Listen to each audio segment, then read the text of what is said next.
Today I want to talk about the movie Belle from 2014. I actually went to go and see this movie in the cinema when it came out with my friend, and I enjoyed it at the time. I then bought it in 2018 on DVD in a bargain bin for £2. I know it was up on Netflix for a little while, and it comes out periodically on television on the BBC. This movie is the true story of the illegitimate mixed-race daughter of a Navy Admiral in the mid-18th century in England. She is trained and brought up by her aristocratic uncle and his wife, and she grows up to be pivotal in the abolition of slavery in England. I honestly really like this movie, and I watched it again recently with my boyfriend. He had never seen it before and thought it was a little girly and nicey-nicey, but he really enjoyed it, saying that it was amazing because it was a true story. The acting in this movie is brilliant. Our leading lady, Gugu Mbatha-Raw, sorry, I have no idea how to pronounce her name, is absolutely brilliant as Dido. To be honest, the name of this movie bugs me a little, as I think it should have been called Dido after its leading lady and not Belle after her middle name, but I suppose the name Belle is more widely appealing. Dido has some really great scenes in this movie. The scene where she beats herself in the mirror is heartrending, and the scene where Mabel brushes her hair is very touching. You really get the feeling Dido is obviously missing out on motherly love, and feels it acutely. Sarah Gadon plays Dido's cousin Elizabeth.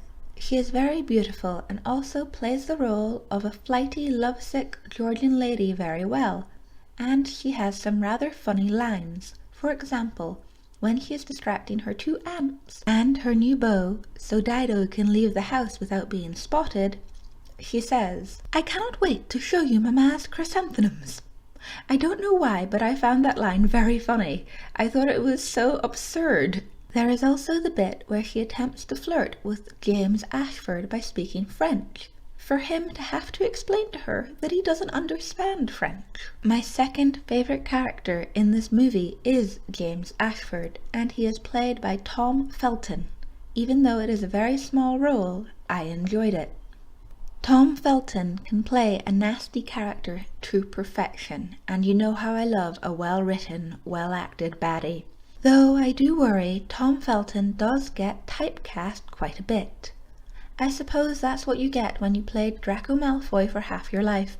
He is utterly horrible in this movie, and it is brilliant. Also playing a small role in this movie as Lady Ashford is Miranda Richardson, and she is really horrible in this movie, but it's brilliant. But I may be a little biased because I do love her in Blackadder as Queenie.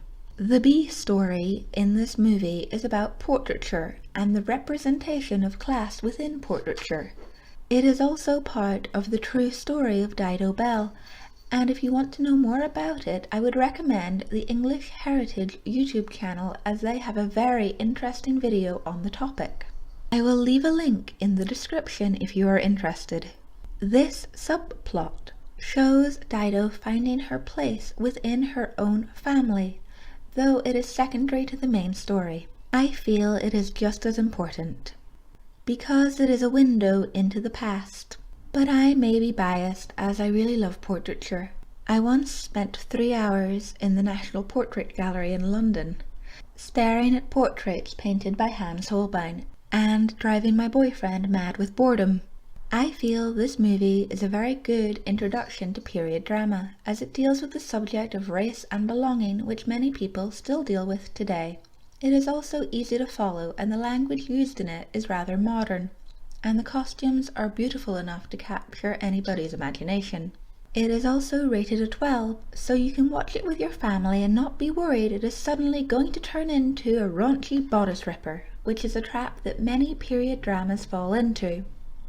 This movie got 7.3 on IMDb and 84% on Rotten Tomatoes, and I give it a 7. It is definitely a good movie, but is best the first time you watch it, in my opinion.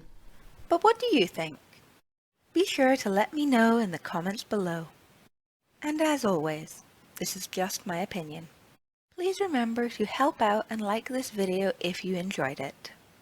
You can also follow me on Instagram at Lady Jessica Riddell and on Twitter at Jessams. I post on Twitter regularly about my videos. If you want to see more book reviews, character comparisons and fan theories, please subscribe to Jessie Bear Book Club.